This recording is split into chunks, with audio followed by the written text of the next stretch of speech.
Hey, everybody, thanks for joining me again this week. My name is Andrew Alvarez, and I'm the Latino conservative. I come to you from wherever I am in the country. And this week, I am in San Antonio, Texas, and it is real echoey in this room. So I do apologize if there's any echo, any sound quality issues that you might be hearing, but I don't do this in a professional studio. I do this wherever I am in the country. Sometimes it's at my house, sometimes it's in this nice hotel room, actually. But before we get started, got a lot to cover. Before we get started, you know the drill. Please, I'm gonna ask you, please, go hit that like button, share, subscribe, hit that notification bell so you know every time I come out with some new content. Sometimes, at least once a week, I do a full-length episode such as this one. Sometimes I do what's called mini-sodes that are under a minute, just to kind of give you my daily thoughts. And you get to see each and every time that I come out with new content with that notification bell. Also, I've got a link in my description here and in the pinned comment. It's to a link tree that I have. A link tree, what they let you do is they let you share multiple links with one link. And that's a good way if you want to support me, because I do this totally free. I don't make any money off of this. I'm not one of the big dogs like Ben Shapiro, Dan Bongino, or Tim Pool. I don't have the sponsorship that they do, the pull that they have. So any little help if you want to buy merch, if you want to just donate, please, I would really appreciate that. Help me keep this going because this does take equipment for me to do, and I need to maintain the equipment every now and then. But let's get into this. But you know the drill. I've got to have my coffee in the hotel. Let's see how this is. Yeah, it's coffee. I've had better. So first off, yesterday, if you're watching, and I'm sure most patriots, I'm gonna do air quotes, patriots, we're watching what happened yesterday. President Trump gave his farewell address. And a lot of people had questions about it. So here are some key points about his farewell address. One, I think he took a classy in the high road on this one. Just the way he addressed it, the way he didn't do too much bashing in this, which is kind of unlike him. The movement, he mentioned that the movement that we started is only just the beginning. Now, that one I do kind of question. I do kind of question on that. That one is, it leaves some interpretation. Now, one could really say, and I could see this route going, that this was his movement to incite violence. I'm sure the left would take that route. I really do. However, there's been a big division in the Republican Party for a long time. Not necessarily a division, but they didn't want to go out and be heard. And that's my thing. In fact, I'm a big proponent to be a voice, not echo. I've got that link in the description. There's some shirts that say that. Just, shameless plug. But either way, so I think what President Trump has done, if he's saying the movement that he has started is just the beginning, is uniting Republicans, not necessarily GOP. I think the GOP is a flawed system, but Republicans, conservatives, uniting them for a cause and getting them out there to actually work, to actually be heard. So they're not just sitting back and letting others do the voting for them. They're actually standing up because throughout history, those that have been protesting and rioting, they haven't been conservatives. They've been mostly the Democratic liberals. Another statement said he fought for America and all it stands for. Now, America essentially was a big experiment, self-governing experiment. And he stood up for that. He stood up for everybody's rights, individual rights, unalienable rights. That's something that President Trump did. And he acknowledged that. I acknowledge that he that he stood up for our rights. And so did he. I really think right there. Yeah, well, he also condemned the Capitol attack again. The liberals or the left will constantly tell you that he incited that he sought to have that brought up. But it's actually false. That is false. That is a narrative that they're pushing, that they want to portray him as being the bad guy. They impeached him over that again. Now, whether or not that impeachment trial will actually happen, I have doubts. that it will actually happen. I think he's going to get kicked out of the Senate because it's pointless. Otherwise, I mean, they could impeach Barack Obama. But either way, back to the topic here. He condemned the Capitol attack again, which I think was a good thing. Here's the part that I really liked what he did. And this is where I feel too. In fact, I'll make a statement on this here in just a little bit, but he praised for the success of the new administration. That's big right there. That is big. Now, he fought tooth and nail to have the election results overturned because of potentially fraudulent activity, potentially voter fraud, potential shenanigans, for lack of better terms. He fought tooth and nail, every legal avenue he did. Now, I think his team, for example, the senators and the congressmen that were supposed to object to the results, they didn't do that correctly. People fired on Mike Pence for not accepting the objection, but it wasn't his doing. They didn't get for example, they didn't get the objection signed. That's key. You got to get it signed. You can't just say, hey, this person over here objects, that person over here objects. No, they got to get that person to sign that objection. And they didn't. So whose fault was that? It wasn't Mike Pence's. It was a person filing the objection. But he's praying for the success of the new administration, which is huge, ginormous. That's him basically saying, hey, I'm done. So this is one thing I'm going to ask everybody. If you watch this, even just this far and then click away, if you are a patriot, quote unquote, stand down. No violence. None at all. I get it. Your guy didn't win. Our guy didn't win. I get that. I understand that. But that is no reason to take a call to action for violence. None at all. Donald Trump stepped down. He's doing that. He is doing that now. He saw that he has no more constitutional basis to overturn the objections, the results, and he's stepping down. This is basically his concession speech. Okay. Also, another plea. If you are a true patriot, even though you don't agree with the president, you will support him. I'll ask this, and I've made this analogy time and time and time again. Will you want your airplane pilot to fail? I wouldn't. I want my pilot to be the best pilot in the world for that 2, 3, 4 hours that I'm in that airplane. I want him to be the best in the world. Top flight security of the world, Craig. I want him to be the best in the world while I'm in that plane. And I want him to succeed. So no matter if you agree with the policy that Joe Biden has, support him. You can object to his policies. You can suggest ways to get him to improve the policies, to change them, to make changes that would benefit the people by seeking counsel from your representative. It's true. Even if you're in a Democratic state, Democratic district, you can still seek representation from your representative. That's what they're supposed to do. They're not supposed to represent the party, even though they claim a party. So get this. This is where I say start local. Even if you need to make a federal level change, start local. You've got a person that is in your district. Reach out to them.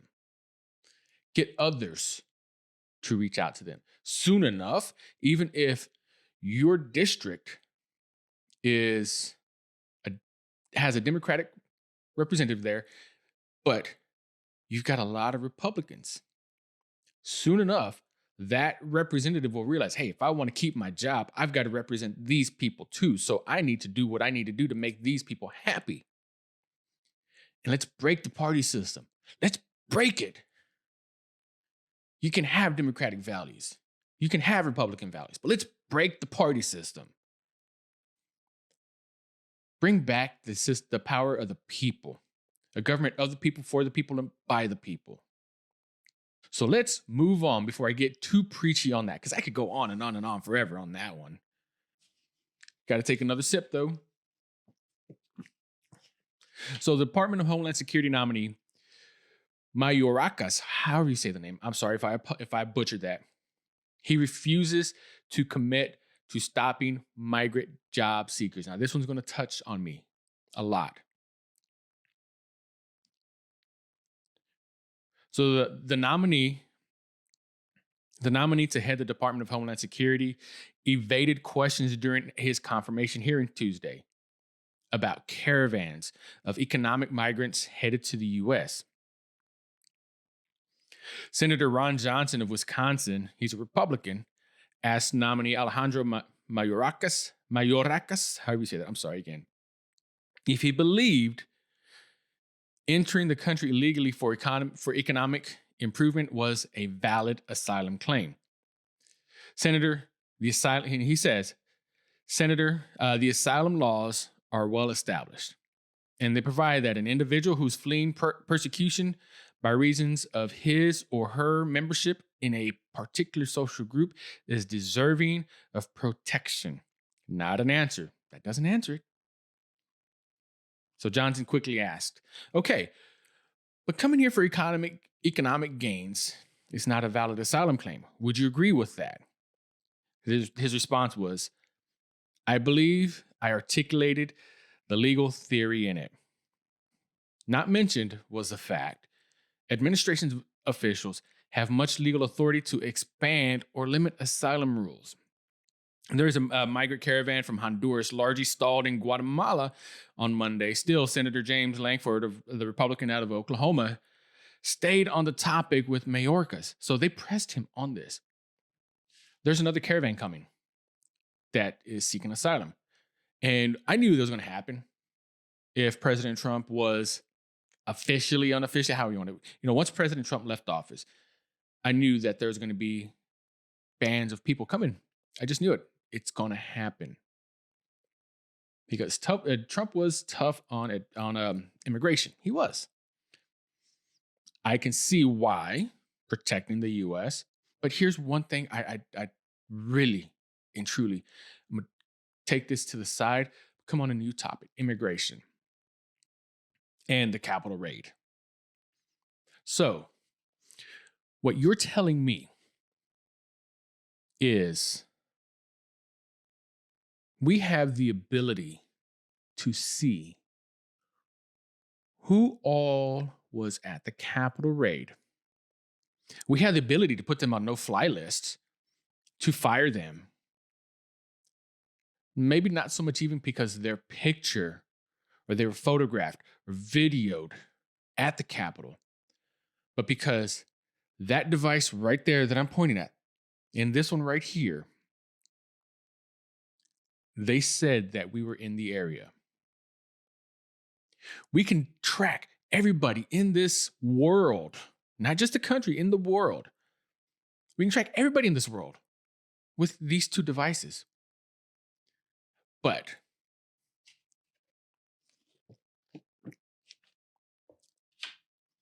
people coming from the southern borders takes years. Sometimes it never happens. It takes years, a lifetime to get citizenship because we can't find their backgrounds. Now, I understand some of these countries aren't as technologically advanced as us. I understand that. But it shouldn't take years. Decades. You watch, there's a series on Netflix, and I forgot what the name of it, but it's about immigration. It's about ICE. It's about immigration. And there's people that spend a lifetime trying to gain citizenship here because they're coming from a different country, but they're doing it the right way, and they fail. Why? I mean, this country is a country of immigrants, and I know I've had a harsh stance on illegal immigration, and I still do. I believe you do it the right way. Asylum seeking is a right way, but economic gain isn't asylum. But I still stand by that point. How can we, as a country, find conservatives who were at the Capitol, standing up for their rights, peacefully protesting? Yes, there was some violence there, but How can we as a country allow that to happen? Allow all of these conservatives to be shunned from their job, to be fired from their jobs, lose their livelihoods, lose their ability to travel, be labeled terrorists because their cell phone pinged them in a location. Yet, we can't find backgrounds of Latinos coming to this country trying to find a better job, trying to find a better living for themselves and their family. I can't tell you how many people I know in this country that work hard. They'll work part of the time in Texas. They'll go drive all the way up to Washington to go work hard over there, to work in the fields, work in the orchards, pick fruits there, send money back to Mexico to their family. Or a family that I know personally that comes from Mexico every week all the way up to Houston. They go to yard sales, they go to flea markets, they go find items that they can go take back to Mexico and resell. That's how they make their livings. Have you ever driven up 59 or 69, whatever the highway, the interstate highway is called now? You will pass, there's no question about it. You will pass vehicles, towing vehicles, sometimes two vehicles, little trucks towing SUVs and cars from Houston down to Mexico. Why? Because that's how they make the living. That's how they make their money. They make their money off of what we don't want anymore. That's how they make the money. They work hard. They find ways. They do what they got to do to make a living. Why can't we do what we got to do to get them naturalized quicker? We've got the technology. It's there. So what's the difference? We can label conservatives as terrorists based off of a cell phone ping, based off of a rumor that they were there, not even an actual fact that they were there or not. But we can't get these Latinos working in the United States legally. No. Too much bureaucracy going on. But either way, that's my opinion on that. Let me know what you think about that. Drop me a comment. What do you think? Do you think I have a valid point there?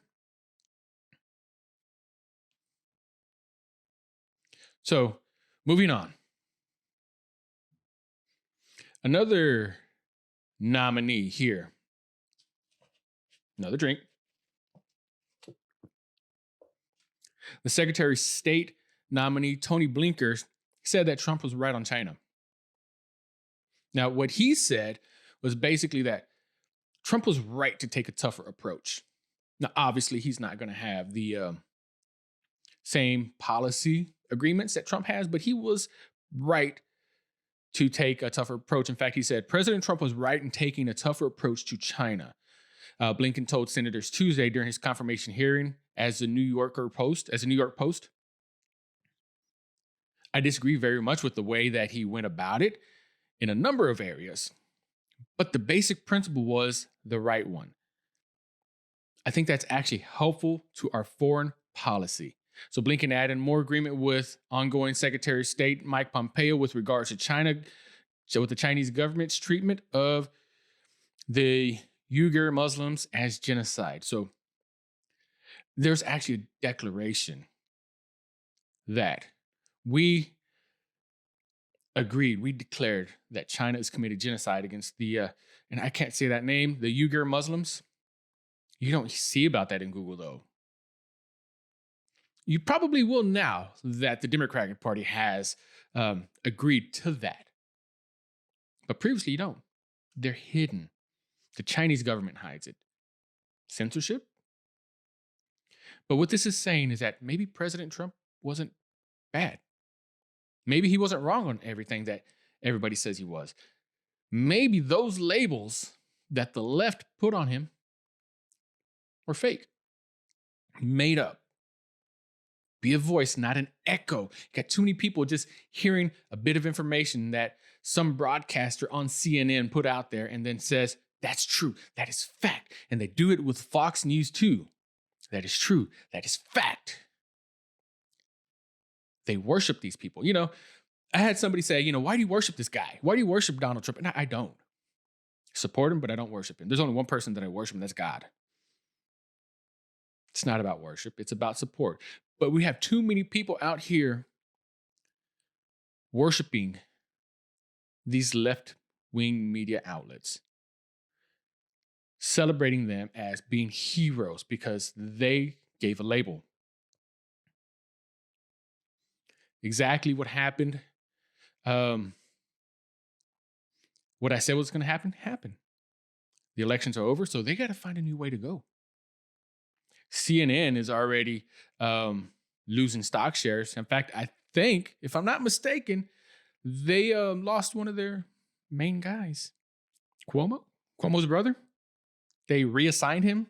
AT&T bought them. AT&T bought CNN, and during that acquisition, they reassigned Cuomo. Why? Maybe he doesn't have anything else to report on because his top story for the past 4 years, 5 years, is gone. How many comedians are going to lose their jobs because they don't have any more material? Donald Trump was their material. Kathy Gifford, same thing. She lost her material. I wonder what they're going to talk about on The View now. That show totally just blows my mind. How can you build a show on hate like that? You know, Whoopi Goldberg used to be one of my favorite actresses. And it's not so much that I just disagree with her views, because I do, but that's not the case. I disagree with a lot of views. That doesn't mean that I don't like them. I don't like the fact that she can't talk about anything else. It's like her sole purpose on The View was to enjoy, whatever her last name is. Hers too was just to bash Donald Trump. What are they going to talk about now? I mean, they're not going to bash Joe Biden.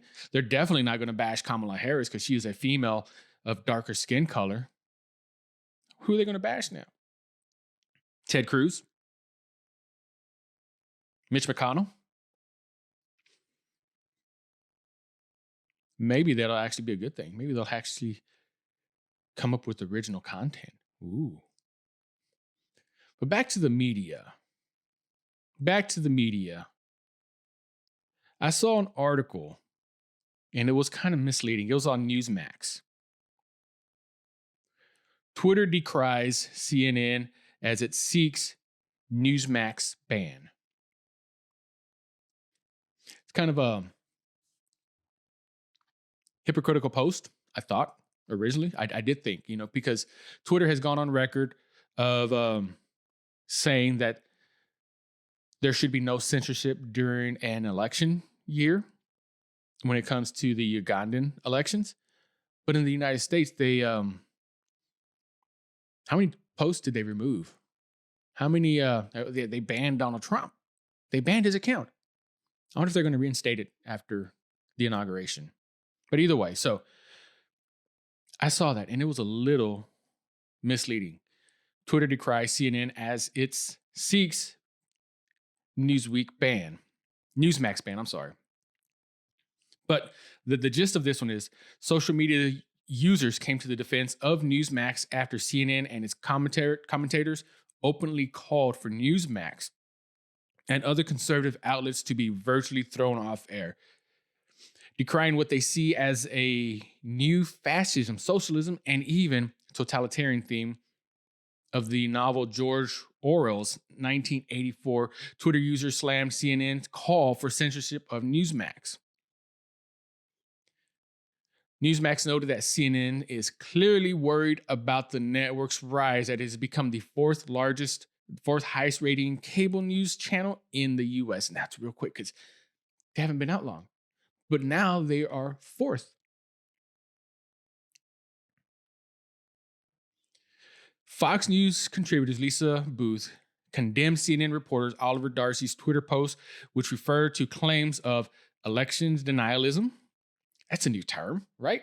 I mean, how many new terms can they come up with? Is that going to be the trending term of the week?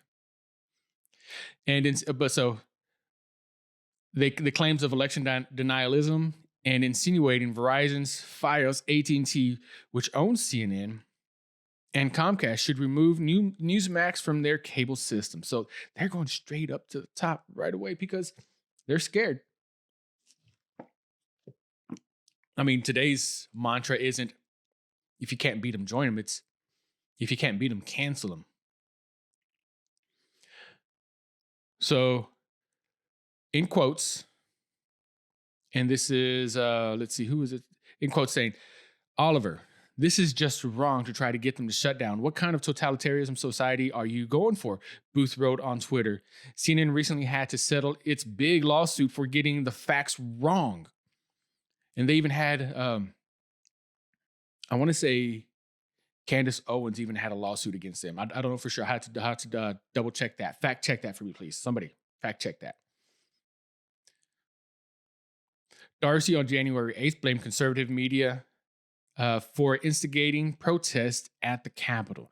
So there it is again, that hypocrisy that I've claimed, that I've preached about all through the elections. Hypocrisy. If they can do it, we can too. Or what it really is if we like it, it's ours. You can't have it. Equal rights aren't equal. But Darcy is blaming the conservative media for instigating the protests at the U.S. Capitol. What about all the instigation of the summer that happened? I'm not even going to say the word there because you know what the word is, and I don't want to get shadow banned or anything like that. But you know that word I'm talking about that happened all summer long. What about that? How was that? How was that brought together? How was that organized? There's the word I'm looking for, organized. You think everybody got on an email list? No. Who uses email these days? I'm in the car business. I know how many people actually look at emails. I mean, if I go look in my email inbox, I've got thousands of unread. So who actually does that? You think everybody gave up their phone number so they can get on an SMS text messaging distribution list? No. Who absolutely enjoys getting those group text messages? Not I said the fly, because those are hell to get out of. Social media. There's Facebook groups, hashtags on Twitter, events on Facebook. And that's what they used. They designed their flyers, shared, liked, sent those out to all of their friends, tagged people in them, all on social media. Yet, conservative media is responsible for only doing the Capitol riot, protest, whatever you want to call it. It had nothing to do at all with the violence that happened over the summer.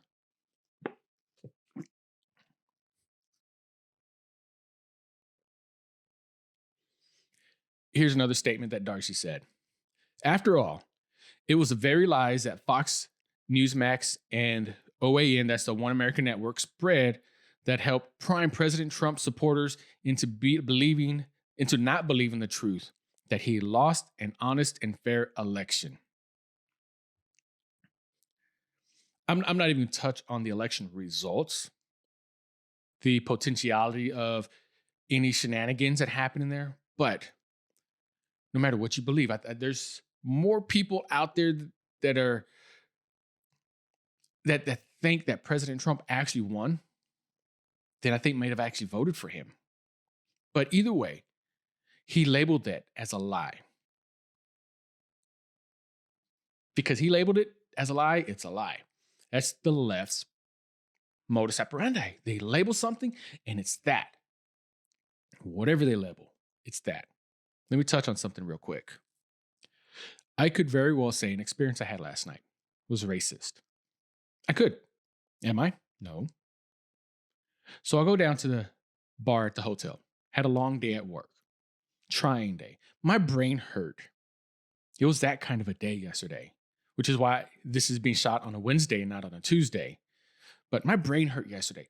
I wanted to come to the hotel, get out of my work clothes because I've got to dress nice for work, put some jeans on, put some boots on, put a t-shirt on, go down to the bar that they had, have a drink, and have a snack. Then come back up to my room. So I go there and I see a bar full of white people. Every one of them had a drink. Everyone. Kind of looked fresh too. There was a couple seats that looked like they might have been taken. So I asked, hey, are these seats taken? The bartender said, no. She kind of did like that. No, but, and I asked, so are y'all closed? This was about 9:30. Early for bar time, but it's a hotel, so the bar times are different. I understand that. So I asked, are y'all closed? She just kind of did that. Now, I could have, if I was playing that race card, say, well, why do all these white people have fresh drinks on them? I could have. But I didn't put that label on it because I know me, myself, I could have said, hey, well, since I'm Latino, you don't want to serve me because I'm Latino, because I'm not white. That's not the point, though. I could have labeled it. And I could have gotten a bunch of people to rally with me on that. But it wasn't the fact that I didn't show up before they closed. It was the fact that there's white people there that had drinks. Racism? No. However, on the left, if I was a leftist person, I would have said, you're being racist to me. I'm the darkest person here and you're not serving me. I demand to be served. I could have done that. And I would have been celebrated. But that's not the point. The point is that I went after hours. So what did I do? Went back up to my room, got my keys, and went to the bar down the street. Had a drink, had a snack, came back up. And you know what? When I came back, they were all gone. I wasn't gone for an hour. So that tells me I could have been right, but I was right. I don't put labels on stuff. We shouldn't trust these labels that people put on stuff and then echo them out. That's what they want. That's what sheep do. That's what cows do. Herd mentality. Okay, if you want to be a cow, if you want to be a herd mentality person and just be led to slaughter, okay, great, fine. But what do horses do? Horses will go out there in the wild and run. They will run. They will be free. They'll do what they want. What do cows do? What do sheep do? They gather in herds, huge herds. They're herded by the horses. They are raised. They are fattened. And next thing you know, we're eating steaks and have a brand new pair of Jordans on our feet. Yeah, that's the left side for you. Hey guys, thanks again for letting me rant and rave at you for a little bit.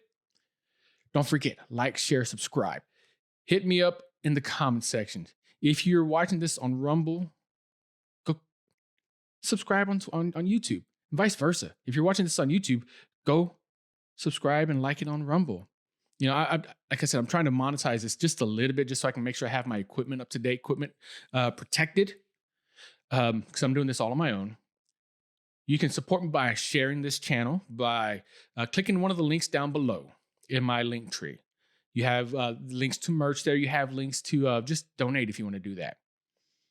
I've got some mugs out there. I've got some t-shirts out there. Anything. Hit me up if there's something that you want to see me do even. Drop me a comment. Let me know what's up. My name is Andrew Alvarez, and I'm the Latino Conservative.